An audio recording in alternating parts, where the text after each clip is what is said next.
কবরস্থানেই পৌঁছবা, আর সেদিন আমি আল্লাহ তোমাকে জানাবো আমার প্রতিটা নাফরমানির শাস্তি কি। আমি জানাবো বান্দা, আমি দেখাবো তোমার, তুমি দেখবা বান্দা, আমি তোমাকে দেখাবো, আমি তোমাকে বুঝাবো। এজন্য দোস্ত, নওজোয়ান, প্রিয় সাথী, এটা মনে রেখো বাপ, আত্ম উপলব্ধি, আত্মপরিচয়, আত্মসম্মান, আত্মমর্যাদা অনেক বড় সম্পদ। এটা বুঝা যে আমি কে আসলে।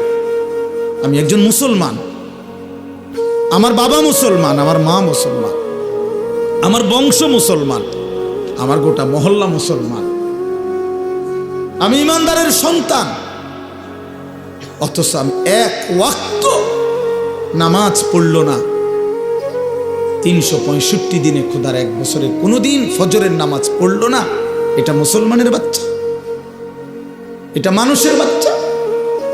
এইটা জানোয়ার না তো জানোয়ারটা কেন? এ জানোয়ার না তো জানোয়ার কে তাইলে?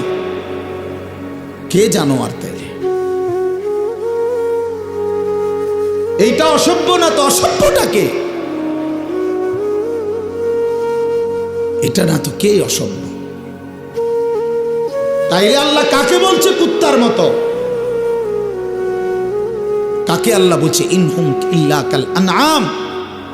আল্লাহ বলছে মনের ইচ্ছা মতো যে চলে তার পরিচয় আর কিছুই নয়, শুধুই জানোয়ার, আনআম, চতুষ্পদ জন্তু। কাকে বলছে বাবা? এই মানুষ রূপী এই জানোয়ারদেরকে বলছে, যাদের জিন্দেগিতে সেজদা নাই, আল্লাহ নাই, আখিরাত নাই। কে মা, কে বাবা, কি ধর্ম, কে বানাইছেন, কিচ্ছুর খবর নাই। মোবাইল, নারী, ছবি, অশ্লীল দৃশ্য, অসৎ বন্ধুদের আড্ডা, হাসি ঠাট্টা, সারা রাত মোবাইলে উলঙ্গ ছবি দেখতেছে, সকাল 9টা 10টা পর্যন্ত ঘুমায় আছে। আহা, হায় হায়, এটা বুঝি কোনো জিন্দিগি হইল? বা মানুষের জিন্দিগি তো এরকম হওয়ার কথা না। এক চতুষ্পদ জন্তু, এক রাস্তার কুকুরও তো এতক্ষণ ঘুমায় থাকে না। এক চতুষ্পদ জন্তু, জানোয়ারও তো এমন হয় না। এই জন্য বাপ, এটা বোঝা উচিত। প্রিয় ভাই আমার, ছেলেরা আমার, কোনো একজনও যদি বুঝে থাকো তো তুমি মনে মনে হিসাব মিলাই। তোমার বন্ধুর লগে না, তুমি একা হিসাব মিলাইবা।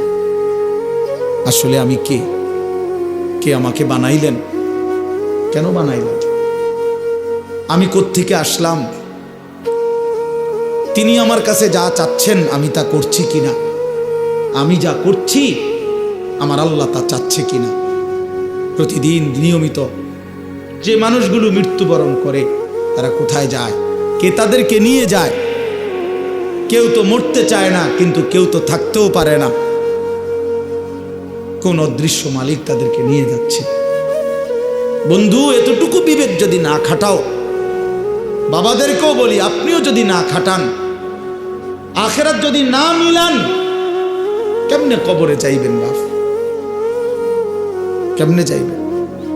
খাট পালং আর সোফা ফার্নিচার বানাইয়া হিসাব মিলাই এলেন, মানুষের দেখাইলেন খাট পালং সোফা, বিল্ডিং, দালান, টাইলস, জমি, গাড়ি। আহা বাবা, এগুলো কি মিলাইয়া গেল? এগুলো তো আপনার আগেও পৃথিবীতে ছিল, আপনার পরেও থাকবে পৃথিবীতে, কিন্তু আপনি কবরে কি নিয়ে যাচ্ছেন?